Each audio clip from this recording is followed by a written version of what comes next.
Karena salah satu yang bikin hubungan kita, baik itu dengan keluarga ataupun dengan geng, tetap langgeng, tetap nyaman itu ketika kita belajar untuk selalu berbaik sangka semampu kita. Fattaqullaha mastata'tum. Jadi ada level orang yang bisa berbaik sangka tuh level haqqa tuqatih.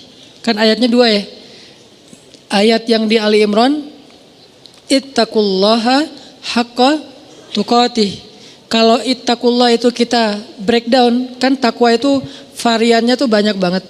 Salah satu di antara arti takwa itu adalah berbaik sangka, karena berbaik sangka juga amal soleh. Ada orang yang bisa berbaik sangka itu levelnya haqqa tuqatih, benar-benar baik sangka. Ini orang kayak nggak pernah ada pikiran buruk di dalam akalnya, di dalam pikirannya. Selalu baik tentang orang lain. Kalau ke manusia aja yang dia punya aib, dia selalu bisa berbaik sangka, apalagi ke Allah yang maha sempurna. Ada orang yang kayak gitu emang. Tapi jarang banget.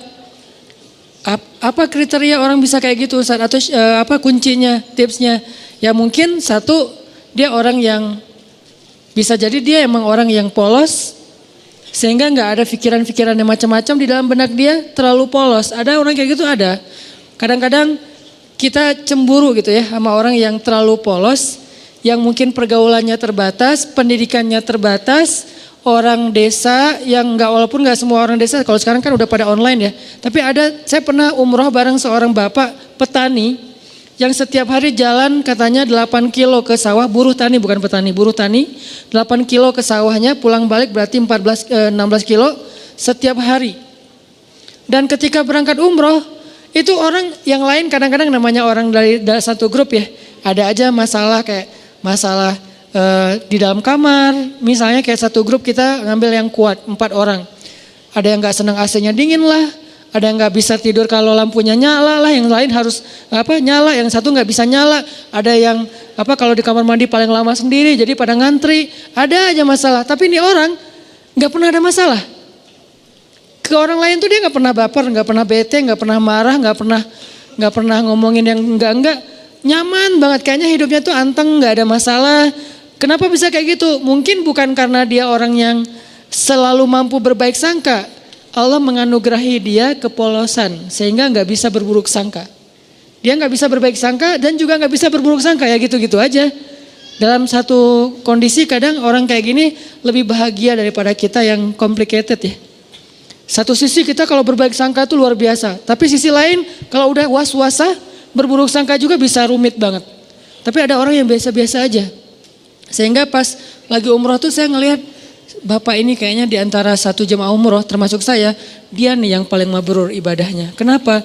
Jangan lihat mabrurnya ibadah itu atau solehnya seseorang itu dari yang tadi sunnah doang. Kadang-kadang ada orang yang ibadahnya tuh bagus banget malam hari tapi siangnya habis. Makanya Nabi nyebutnya dengan istilah apa? Muflis, orang yang bangkrut. Bukan orang miskin, orang bangkrut. Karena kalau orang miskin gak mungkin bangkrut kan? Apa yang mau dibangkrutin karena nggak ada yang lebih misalnya kan. Orang bangkrut itu orang kaya tapi jatuh miskin, itu namanya orang bangkrut. Muflis bahasa hadisnya. Siapa orang yang bangkrut kata Nabi? Kata sahabat, orang yang kehilangan uangnya ya Rasul, orang yang kehilangan ontanya ya Rasul, orang yang kehilangan hartanya ya Rasul. Kata Nabi bukan itu, ada yang lebih parah. Siapa? Orang yang kehilangan pahalanya. Dia datang di hari akhirat Dia datang di hari akhirat masuk dalam komunitas. Nanti di Padang Mahsyar kan banyak komunitas tuh. Ada komunitas ahli tahajud, ada komunitas ahli sedekah, ada komunitas ahli sholat berjamaah, ada komunitas menjaga pandangan, ada komunitas yang jomblo fisabilillah. Dia wafat dalam keadaan sendiri tapi nggak pernah berbuat dosa-dosa yang kayak gitu-gituan. Artinya kan jomblo fisabilillah banget ya. Makanya sampai ada hadis 7 komunitas yang di Padang Mahsyar dapat treatment Allah yaitu naungan kan. 1 komunitas yang isinya semuanya pemimpin yang adil. Presiden dari zaman Khulafaur Rasyidin sampai nanti munculnya Dajjal, tapi semuanya orang-orang adil nih. Ada yang kenal dan kita kenal namanya, ada yang kita nggak kenal namanya bahkan ceritanya. Tapi ada di antara manusia.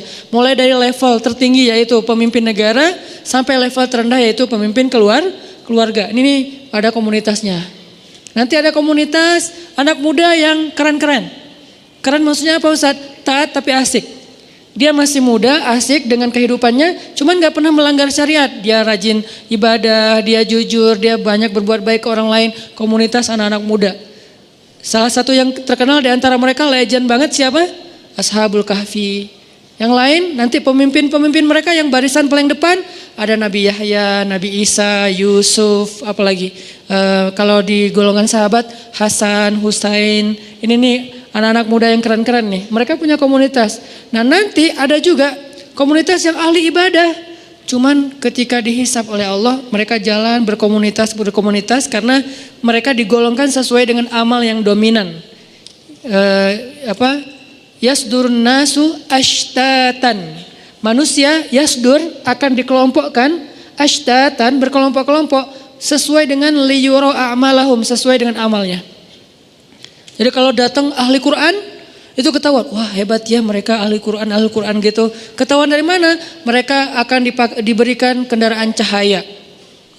Kemudian dijemput langsung dari tempat mereka dibangkitkan, dari kuburnya dijemput oleh malaikat. Kemudian mereka akan dikawal oleh malaikat yang juga ahli Quran. Siapa malaikat itu? Malaikat Safaroh. Safaroh itu safir. Safir itu artinya brand ambassador, duta. Malaikat-malaikat duta. Wah hebat ya, jadi kayak selebriti di padang mahsyar lewat kelompok selebriti Al-Quran. Ada yang kayak gitu, tapi ini belum dihisap nih, masih berkelompok-kelompok. Begitu masuk hisap, berubah lagi nih. Dari satu komunitas itu misalnya Ahlul Quran, yang penghafal Quran, penghafal hadis, ahli ilmu, ternyata cuma setengahnya yang lulus masuk surga. Setengahnya lagi ketahan. Kenapa? Bangkrut. Kenapa bangkrut? Mungkin dia ahli Quran, tapi dia juga suka berburuk sangka dan membicarakan aib orang lain. Mungkin dia ahli tahajud, tapi dia siangnya membicarakan aib orang lain. Ini nih yang bahaya nih.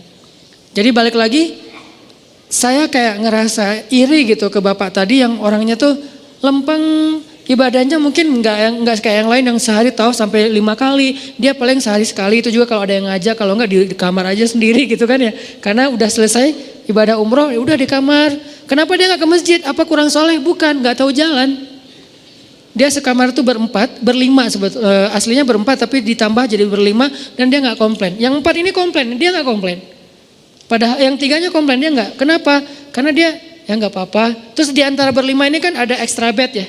Karena kamarnya kamar quad dengan bed yang single bed. Terus karena ditambah satu lagi, soalnya udah ganjil, extra bed, dia tidur di extra bed. Yang notabene extra bed itu enggak seperti yang biasa, kurang empuk. Terus dari bawahnya tuh bunyi-bunyi gitu, terus sakit badan. Tapi dia mau, padahal dia bayar sama dengan yang lain. Tapi dia dikasih extra bed, gak apa-apa. Terus teman-temannya karena malam-malam pada cepet-cepetan pada berangkat sendiri-sendiri ke masjid, dia tinggal sendiri, takut sama orang kampung, takut keluar entah nyasar, kan yang paling terkenal tentang Mekah itu kan nyasar ya. Jadi akhirnya dia karena takut nyasar, ya udah di kamar aja. Salat subuh di kamar padahal di Mekah. Pak gimana tadi subuhnya? Di kamar Ustadz. Loh kenapa? Gak ada yang nemenin gitu doang. Wah ini Masya Allah, mungkin subuh dia tuh lebih afdal daripada kita yang subuhnya di masjid. Kenapa? Bukan karena dia nggak mau, dia nggak mampu, takut. Yang lain tawaf sehari 5 kali, dia tawaf kalaupun ada yang ngajak sehari sekali. Tapi nggak pernah ngomongin aib orang lain, nggak pernah berburuk sangka kepada orang lain. Dia orangnya selalu tersenyum, dalam keadaan capek aja bisa tersenyum. Dahsyat nih orang kayak gini nih, nggak tahu Allah kasih kelebihan apa pada dia. Ini namanya haqqa tuqatih. Husnuzonnya itu udah benar-benar husnuzon. Selalu husnuzon, gak pernah berburuk sangka. Ada orang kayak gitu? Ada, apalagi di kalangan sahabat. Contoh, ada seorang sahabat namanya Tolhah bin Abdillah. Istrinya Tolhah ini pernah sukses, pernah juga diuji dengan terpuruk secara finansial. Bisnis dia, dagangan dia tuh kayak rugi gitu. Ketika sukses, teman-temannya banyak yang datang ke rumah. Tolha, jadi rumahnya rame terus. Dan suka minjemin duit dari dia, jadi dia bantuin teman-temannya, traktirin makan teman-temannya. Pas lagi sukses nih, begitu dia bangkrut, sepi, nggak ada yang datang ke rumahnya. Orang nggak ada yang ngejar dia, nggak ada yang ngeramein rumahnya lagi, nggak ada yang jalan makan bareng dengan dia. Harusnya kan minimal gantian dong, sekarang dia yang ditraktirin kan. Akhirnya istrinya secara manusiawi normal bilang gini, Tolha, Tuh lihat teman-teman kamu sekarang. Ketahuan kan siapa yang sejati, siapa yang enggak. Kenapa kata Tolha? Giliran kamu sukses dulu mereka nemenin kamu. Ramai di rumah setiap malam. Sekarang giliran kamu bangkrut mereka jauh dari kamu. Kata Tolha, enggak, sebaliknya. Mereka itu teman-teman yang baik. Mana sisi baiknya? Dulu ketika aku banyak uang, mereka datang meminta tolong kepada aku karena mereka tahu aku mampu menolong mereka. Sekarang ketika aku bangkrut gak punya uang, mereka gak datang lagi karena gak mau merepotkan aku. Lihat sisi, selalu ada sisi husnuzon. Ini orang kok bisa kayak gini gitu. Sekarang mereka gak datang lagi ke rumah aku karena gak mau ngerepotin aku. Takut daripada saya minta pinjam uang ke Tolha, tapi Tolha jadi gak enak hati karena gak bisa nolongin. Kasihan, ya udah deh gak usah datang ke rumah Tolha. Itu yang dipikirin. Coba kalau kayaknya kita kayak istrinya lah ya, normal kan ya. Dan itu gak salah, cuman ada orang yang keren.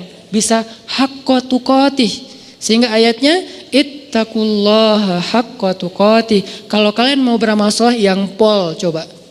Ada orang yang bisa kayak gitu. Siapa lagi yang bisa husnuzon? Istrinya Abu Ayyub. Ketika terjadi fitnah, berita hoax tentang Aisyah selingkuh dengan Sofwan. Istrinya Abu Ayyub pulang ke rumah terus nanya ke istrinya, "Mah, udah dengar berita yang lagi trending topik gak?" Gitu. "Oh, tentang Aisyah, ya. Gimana menurut Mama?" Kata istrinya Abu Ayyub, "Ya Abu Ayyub, gimana menurut engkau kalau ada yang membuat berita aku selingkuh?" Kata Abu Ayyub, "Ma'azallah, gak mungkin saya percaya. Karena saya tahu Mama orangnya solehah, baik, menjaga diri, gak mungkin macam-macam. Kalau sebaliknya ada orang yang mengatakan engkau hai Abu Ayyub selingkuh, mungkin gak?" "Ma'azallah, gak mungkin saya selingkuh, kan saya suami setia sama kamu." Gitu-gitu kan ya. "Terus saya gak mungkin selingkuh, gak mungkin berpaling ke yang lain mah, demi Allah gitu." Kata istrinya Abu Ayyub, "Wahai Abu Ayyub, sesungguhnya Aisyah lebih soleha dari aku. Kalau aku gak mungkin, Aisyah lebih gak mungkin lagi. Sesungguhnya Sofwan lebih soleh dari kamu. Kalau kamu aja gak mungkin, apalagi Sofwan." Ini juga berbaik sangka. Dia selalu melihat angle yang bisa buat dia tuh berbaik sangka sama orang lain. Dia cari, dia ulik tuh. Gimana ya cara berbaik sangka? Gimana ya cara berbaik sangka? Kan itu harus dicari juga ya, nggak bisa pasrah gitu aja. Karena kalau kita pasrah doang kan yuwaswis. Yang banyak itu kan waswasah setannya nih. Yuwaswisu fi sudurinas. Ternyata dia benar. Ternyata dia gitu. Ternyata dia nggak seperti yang kamu pikirkan. Ini tuh banyak banget. Sehingga kita harus ngelawannya dengan cari-cari celah. Mana ya sisi baiknya ya? Mana sisi baiknya? Kalau nggak ada, minimal kalau nggak bisa sama sekali, Allahu a'lam. Saya nggak mau komen deh. Saya nggak mau berprasangka apapun deh. Ya udah deh, saya diam aja. Nah ini menunjukkan bahwa ada orang yang haqqa tuqatih. Ada juga yang nggak bisa haqqa tuqatih. Maka Allah berfirman di dalam surat At-Taghabun kalau nggak salah, fattaqullaha mastata'tum. Kalau kalian nggak bisa berbaik sangka total, semua kasus berbaik sangka nggak bisa, minimal mastata'tum, usahakanlah semampu kalian. Ini Al-Quran, indahnya Al-Quran tuh kayak gitu, balance. Cuman kadang-kadang kan kita ngambil satu ayat menyimpulkan, padahal ayat itu saling mengutuhkan, saling menjelaskan, bayinat antara satu dengan yang lain. Kalau nggak bisa semuanya berbaik sangka, jangan sampai juga kita akhirnya nyerah. Kayaknya susah banget ya berbaik sangka, udah deh kita biasa-biasa aja. Jangan gitu. Mastata'tum, berusahalah semampu kalian. Yang kalian lewatkan, minta ampun sama Allah. Yang kalian mampu, maka jagalah, dawamkan, istiqomahkan. Fattaqullaha mastata'tum. Mastata'tum itu yang mana Ustadz? Yang kecil-kecil dulu, latihan dari yang kecil dulu. Berbaik sangka terhadap hal-hal yang mungkin buat kita sih nothing tulus lah. Ini kan masih gampang ya berbaik sangkanya ya. Apalagi buat orang yang mungkin gak ada hubungannya dengan kita. Yang kalau kita berbaik sangka juga atau berburuk sangka gak ada untung ruginya buat kita. Ya udah kita latihan dari yang itu dulu. Terus kasus-kasus sepele, kasus yang sekedar komen, sekedar broadcast. Kayak misalnya kita lagi di satu grup, beda mazhab. Tiba-tiba ada yang broadcast mazhab yang kita gak sama dengan kita. Jangan langsung berburuk sangka, nih kayaknya nyepet gua nih. Jangan. Sampai di dalam taklim juga kadang-kadang ada orang yang berburuk sangka gara-gara pertanyaan. Misalnya, "Ustadz, saya mau nanya, gimana orang yang kerjanya masih riba?" Langsung diliatin. "Lo maksudnya gua?" Jangan, karena dia nggak kenal kita dan dia juga nggak tahu. Mungkin dia nanya, memang dia pengen tahu jawabannya. Tapi jangan juga sengaja kita nanya buat menjatuhkan teman kita yang baru belajar. Kayak misalnya dia baru datang, hijabnya belum sempurna, kita lihat wah ini ada bahan pertanyaan nih. Pas sesi tanya jawab, Ustadz, apa hukumnya masuk masjid? Hijabnya masih kelihatan kayak orang di sebelah. Nah ini nih. Atau kalau nggak bilang pun sampai bikin dia nggak nyaman gitu. Yang jelas saling apa ya?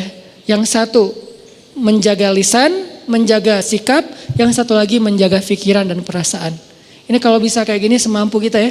Karena buat saya juga mungkin saya pastinya belum haqqa tuqatih. Jangankan keluar, ke rumah aja, ke keluarga aja belum bisa haqqa tuqatih. Tapi baru mastata'tum. Masih ikhtiar, masih proses, masih belajar. Dan saya juga belajar.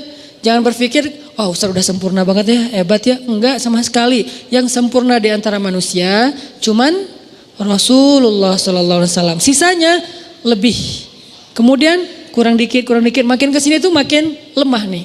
Sahabat idealnya udah di atas rata-rata. Tabiin di bawah sahabat sedikit tapi di atas kita. Tabiin di bawah tabiin tapi di atas kita. Makin kesini tuh makin ya tahu dirilah. Artinya kita bukan siapa-siapa. Lagian orang bertakwa itu bukan berarti gak pernah berbuat dosa. Ini juga satu celah untuk berbaik sangka teman-teman. Ketika teman-teman punya teman baru atau teman yang udah baru hijrah atau yang udah soleh, jangan mengkultuskan dia harus benar segala hal. Ini bahaya nih.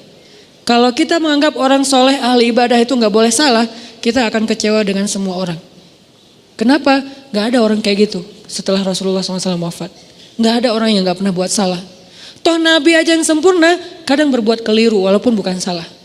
Nabi gak pernah berbuat dosa, Nabi tidak berbuat kesalahan, maksum, tapi keliru, ya. Bahkan beberapa kali Nabi ditegur di Al-Quran oleh Allah. Banyak ayat, termasuk Nabi lupa bilang insya Allah, sampai akhirnya ditegur. Termasuk Nabi misalnya mengharamkan apa yang Allah halalkan demi nyenengin istrinya.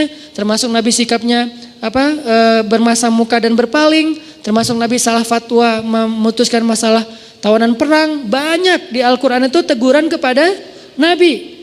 Kenapa? Karena Nabi juga manusia. Cuman beda sama kita, kalau kita salahnya kadang-kadang sengaja. Kalau Nabi tidak sengaja. Dan salahnya Nabi itu bukan salah dalam bahasa fikih, keliru. Kalau salah enggak, kalau keliru ya. Keliru dalam sholat pernah, yang harusnya 4 rakaat jadi 2 rakaat, kenapa? Lupa. Nabi tapi kok enggak khusyuk? Bukan enggak khusyuk, Allah bikin kayak gitu biar Nabi itu jadi teladan buat kita yang pelupa. Sholat, udah berapa rakaat nih? Kan lupa kan? Ya udah deh, kayaknya udah selesai deh. Assalamualaikum. Nah ada teladannya dari Nabi. Kalau kita lupa, ambil yang paling kecil angkanya, jangan ambil angka yang paling besar, keenakan. Baru juga serakaat, kayaknya udah 4 deh. Assalamualaikum. Setiap hari aja sholat serakaat karena pelupa gitu. Nabi pernah lupa 2 rakaat, terus gak perlu diulang 4 rakaat, itu memberatkan. Misalnya sholat zuhur, pas tahiyat awal, udah gitu, ini yang kedua atau yang pertama ya? Kayaknya kedua deh. Assalamualaikum. Di belakang bilang, Mas lagi sholat sunnah? Enggak, zuhur 2 rakaat. Oh iya, langsung sholat lagi 2 rakaat. Tidak perlu diulang. Ya, kok dikasih tahu sih, biarin aja kali. Jangan, biarin. Akhirnya kita nambah 2, kan gak repot ya kalau nambah 2 rakaat ditutup dengan sujud sahwi. Kecuali kita udah kemana-mana, makan-makan dulu, cari kayak batagor apa segala macam. Lo tadi perhatiin gue sholat gak? Iya, kenapa? 2 apa 4? 2 sih kayaknya. Oh 2 beneran 2 ya. Udah deh 2 lagi deh. Enggak, itu mah udah batal, udah jauh ya. Tapi kalau masih duduk, tapi kan udah ngomong Ustaz, ngomongnya kan yang perlu aja, cuman masalah bab sholat, bukan ngerumpi. Udah ngobrol kemana-mana masalah politik segala macam. Kayaknya tadi kita bener gak sih sholatnya?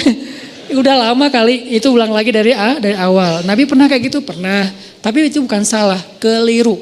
Dalam bahasa fikih itu namanya khata', bukan batil. Nabi tidak pernah berbuat batil. Tapi kalau yukhti atau khata' pernah, cuman gak sengaja. Artinya ya semampu kita aja lah, berbaik sangka sama orang, berbaik sangka sama pasangan, berbaik sangka sama keluarga, apalagi orang tua. Gimana caranya Ustadz biar bisa berbaik sangka? Satu, tadi cari celah. Kalau kata ulama, iltamis li akhika alfa uzrin. Carilah untuk saudaramu 1000 alasan. Cari 1000 alasan. Arti 1000 alasan di sini jangan buru-buru menyimpulkan. Jangan buru-buru menyimpulkan. Ada satu hikmah yang menurut saya itu keren dari seorang dai. Beliau bilang gini, kalau kalian dapat WA, teks, apapun bentuknya, kalau kalian dapat teks, dikirimin teks sama orang yang kalian gak nyaman, jangan langsung dibales. Terus tunggu dulu beberapa lama. Mungkin besok dibalasnya. Kalau kita gak nyaman ya, kalau yang kita nyaman balas aja langsung, kasihan dia nungguin. Kalau gak nyaman kayak dia misalnya ngomong yang gak pantas, atau salah ngomong, atau mengkritik, atau apalah, jangan langsung dibalas.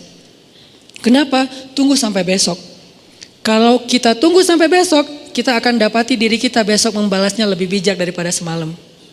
Kenapa begitu? Kata beliau dalam sebuah perumpamaan, kalau kalian mendapatkan makanan yang panas, jangan langsung dimakan. Tunggu sampai dia agak sedikit hangat atau lebih dingin, baru kalian makan, itu akan sehat. Kalau panas-panas dimakan, itu hanya akan menyakitkan diri kalian sendiri. Begitu juga ucapan. Dapat teks, jangan langsung dibalas, masih panas. Nanti sama-sama kebakar nih. Tunggu sampai dia dingin. Kita dingin, dia dingin, di sana udah ngirim teks kan semalaman, nungguin, akhirnya dingin ya. Gak tahu juga, mungkin lebih panas kali ya. Nah, kita membalasnya dalam keadaan dingin, sejuk, enak tuh. Kayak air dikasih teh panas, tunggu sampai jadi teh hangat. Baru kita minum, tapi kalau panas-panas diminum, yang pertama kita celaka, yang kedua juga orang lain celaka. Kenapa? Kita celaka karena kepanasan, orang lain celaka karena kita salah-salahin. Ini siapa sih yang bikin teh panas-panas amat, dan seterusnya dan seterusnya. Begitu juga dengan ucapan. Ini cara berbaik sangka nih. Caranya jangan langsung disimpulkan, jangan langsung dijudge, tunggu aja dulu. Siapa tahu setelah kita tunggu ternyata secara natural terjelaskan dengan sendirinya. Muncul tabayun yang tidak kita sengaja, bukan kita cari, bukan. Tiba-tiba muncul kayak tabayun, penjelasan dari sana sini. Akhirnya kita nggak sempat menyimpulkan yang negatif kan? Alhamdulillah selamat gitu. Ustaz, kadang-kadang buruk sangka itu bukan disengaja, muncul aja. Makanya gak mungkin lah kita sengaja pengen berburuk sangka sama orang lain. Itu was-wasa dari setan. Kok salah setan sih Ustaz? Ya emang salah setan. Kenapa kok salah setan? Ya setan, memang untuk disalahin gitu kan. Makanya Nabi Yusha ketika lupa dengan ikannya yang berenang, apa kata beliau? Wa ma ansanihu illa syaitanu an adzkurah. Gak ada yang bikin saya lupa kecuali karena saya setan. Ini setan nih kerjaannya nih, gitu. Jadi a'udzubillahi minasyaiton. Pas kita ada yang gak enak di pikiran kita, a'udzubillahi minasyaitonir rajim. Terus kata setan, gue gak ngapa-ngapain kok ditauz-tauzin sih. Ya emang bagian dia gitu. Masa a'udzubillahi minni. Ya Allah, aku berlindung dari diriku sendiri, kan gak mungkin ya. Gak ada ayatnya, yang ada berlindung dari setan. Intinya cari celah, jangan langsung disimpulkan, biarin aja dulu larut. Ada masalah, jangan langsung, wah bener nih, jangan, diamin aja dulu. Minimal kalau gak tertabayun, terjelaskan dengan sendirinya, kitanya udah concernnya udah pecah dengan hal-hal yang lain. Siapa tahu tiba-tiba Allah memberi kita rezeki lupa, besok gak sempat dibahas lagi. Ini cara-cara berbaik sangka yang kata ulama praktis. Tunggu, jangan simpulkan dulu. Kedua, cara berbaik sangka, kita ingat-ingat kebaikannya. Karena kalau kita gak pernah ingat kebaikan orang lain, agak susah sih memikirkan bahwa dia itu sebetulnya gak ada maksud apa-apa. Tapi kalau menurut kita nih orangnya tuh baik, orangnya tuh gak pernah bohong. Begitu ada orang bilang dia bohong lu kemarin, kayak gak mungkin deh. Soalnya setahu saya dia tuh orangnya selalu jujur. Nah kan karena kita ingat bahwa dia jujur, susah percaya kalau dia bohong. Karena kita ingat dia orangnya setia, susah percaya kalau dia selingkuh. Karena kita ingat dia orangnya perhatian, susah percaya kalau dia cuek. Ini nih ingat kebaikan. Seingat mungkin, kalau perlu kita bikin program buat diri sendiri berbaik sangka dalam rangka mastata'tum, semampu kita catat. Dia pernah gini sama saya, dia pernah bantuin saya, dia pernah. Sesekali kita minta tolong dia gak bisa tolong, kita akan lihat dulu sih dia selalu nolongin saya. Kok sekarang dia gak nolong? Kayaknya dia lagi ada masalah juga. Tapi kalau kita lupa, dia emang gitu orangnya, susah banget dimintain tolong. Padahal setiap hari nolong. Kecuali kali ini. Nah ini cara berbaik sangka, ingat kebaikan orang lain. Kalau gak ada Ustadz, siapa bilang gak ada? Gak mungkin gak ada, kecuali Firaun. Toh Firaun aja masih ada kebaikannya apa? Masih mau menampung Musa kecil di rumahnya, walaupun sebetulnya dia gak suka kepada Musa itu. Masih mau, gara-gara apa? Gara-gara sayang sama istrinya. Kalau Dajjal, nah itu satu-satunya yang mungkin bukan hampir, gak ada sih emang. Sehingga kita disuruh bertauz di akhir sholat kita dari Dajjal. Jadi tauz itu kayaknya setahu saya tuh dua ya, setan dan Dajjal. Ini saking buruknya. Tapi kalau manusia biasa pasti ada. Kalau nggak kelihatan sama kita bukan nggak ada, kita nggak tahu. Sehingga kita berbaik sangkanya ya pasti adalah kebaikan dia, cuman saya nggak tahu. Ustadz, kalau yang berburuk sangka itu tentang sesuatu yang bikin kita sebel gimana Ustadz? Ini nih yang agak berat nih.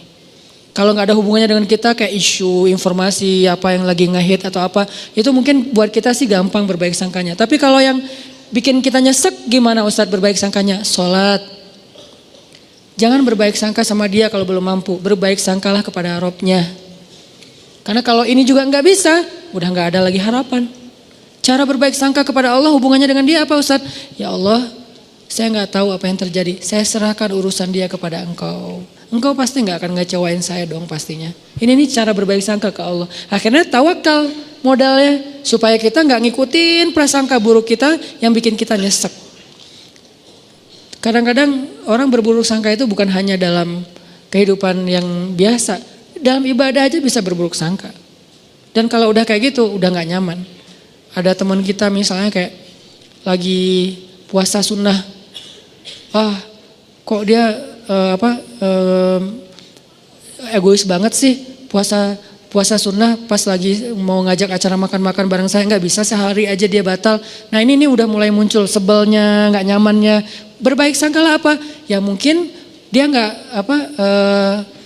ada hajat yang dia lagi butuhin sehingga dia kayak lagi ngelobi langit dengan ibadah-ibadah sunnah dan itu lebih dia butuhkan daripada sekedar membatalkan puasa demi makan-makan dengan kita. Ya udah deh nggak apa-apa, mungkin dia punya hajat yang penting. Bisa kayak gitu atau apapun lah bentuknya.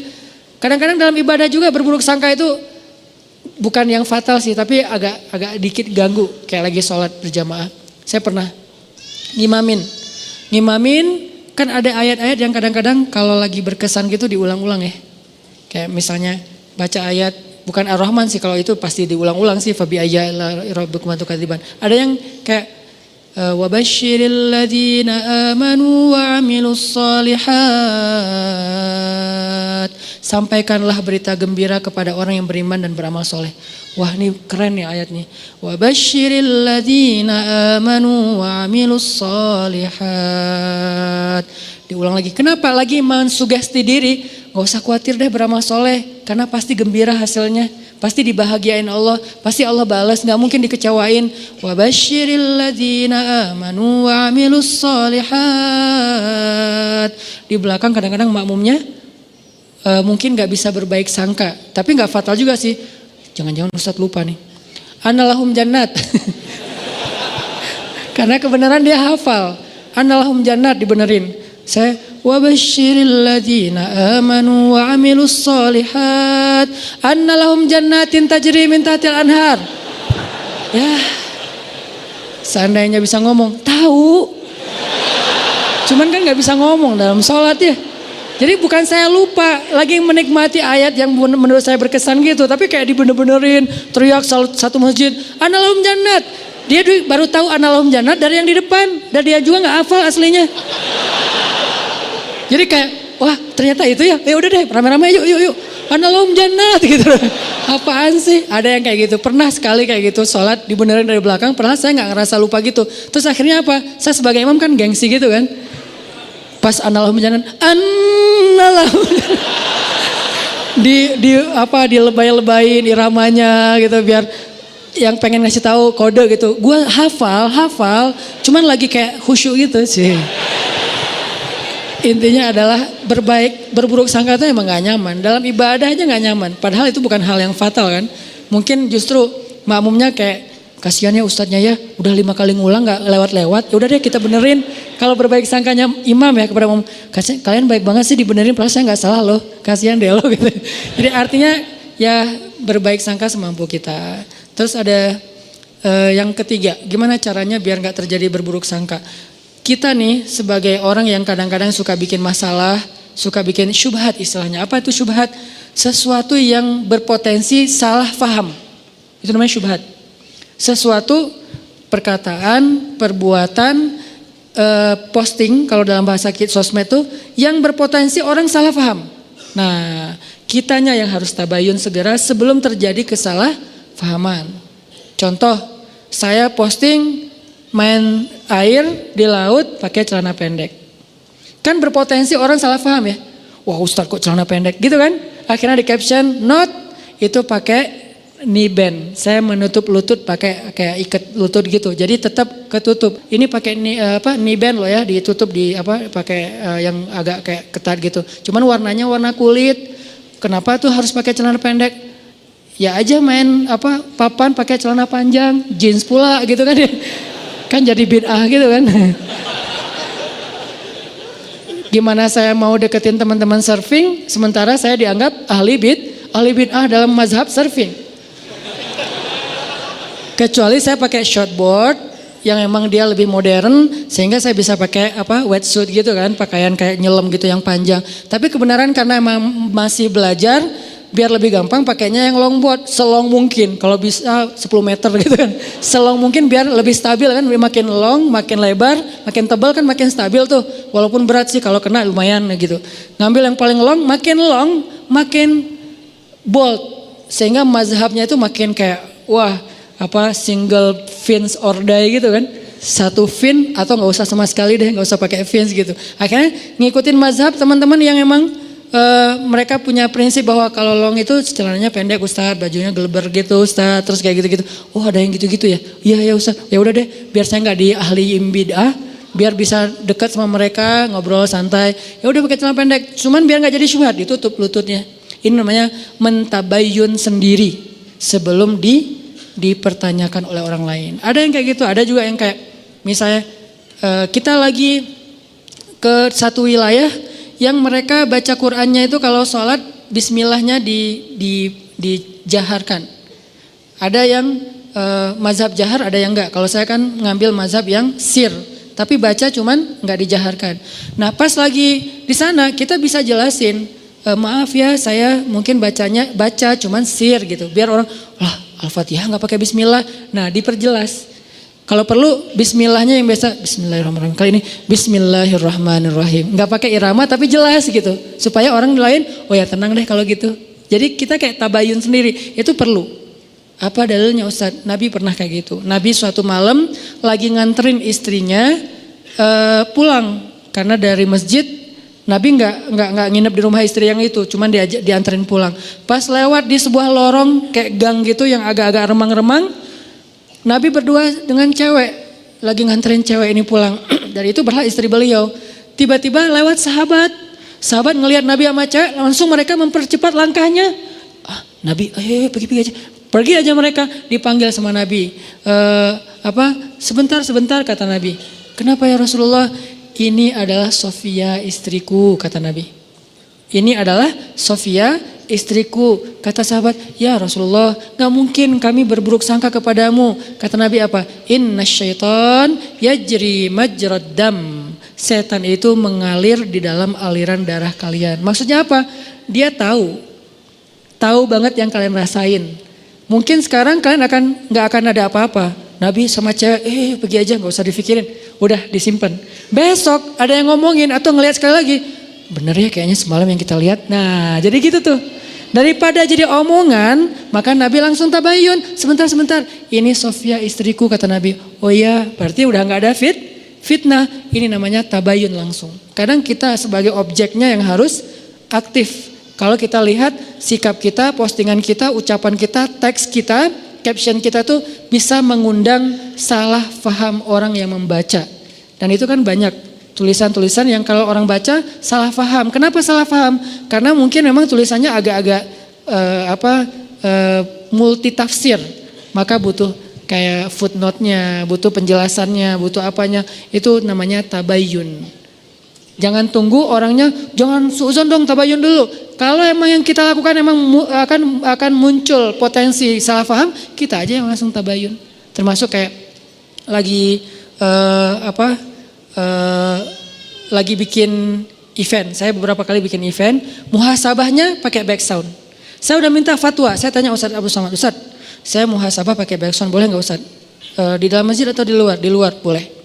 Tanya ke yang lebih senior lagi, namanya Bang Zikri, kakak kelas saya namanya Dr. Awalul Zikri, dokter di bidang fikih. Berarti beliau kan lebih ini lagi ilmunya. Bang, saya pakai backsound tapi di luar masjid, di gedung gitu pas muhasabah. Boleh enggak?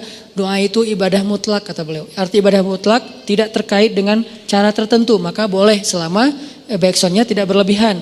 Kalau backsoundnya mungkin yang lebih kenceng daripada doa mungkin ya agak-agak gimana gitu kan ya.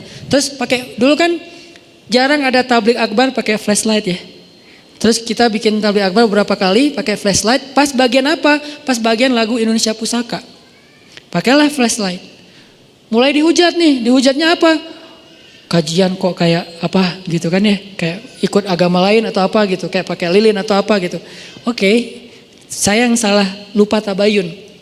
Alhamdulillah, bukan alhamdulillahnya, qadarullahnya sekarang banyak para habaib, Masya Allah, mereka selawatan juga di acara crowd event gitu pakai flashlight kan. Ada Habib siapa gitu, yuk kita selawatan, nyalain flashlightnya. Buat apa sih? Buat lebih semarak, lebih semangat gitu. Termasuk Ustaz Abu Somad juga bikin pakai flashlight. Karena saya juga ngomong sama Ustaz Abu Somad kan sering kontak-kontakan. Ustaz saya pakai flashlight loh dan dituduh gini-gini. Kata Ustaz Abu Somad, kita bikin komunitas yuk. Komunitas apa? Komunitas korban tahzir kata beliau. Karena kayak saling curhat-curhat gitu. Oh iya Ustaz, maksudnya gak apa-apa selama itu bukan di dalam masjid. Akhirnya besok-besok kalau saya bikin event, saya jelasin ini di luar masjid ya gitu. Ini enggak di apa, ini di gedung ya. Ini kenapa saya bikin 2 event, satu di masjid, satu di luar masjid? Karena emang ada kondisi yang memang beberapa teman-teman yang mungkin baru belajar, pengen nyaman dalam taklim itu butuh dipancing dengan sesuatu yang gimmick. Sehingga kita bikin, jangan sampai kita lakukan itu di masjid, akhirnya di luar masjid. Jadi tetap semua dapat menunya deh, yang udah medium dapat menu medium, yang udah bold dapat menu bold, menu bold, yang masih light dapat menu light, bertahap setiap orang.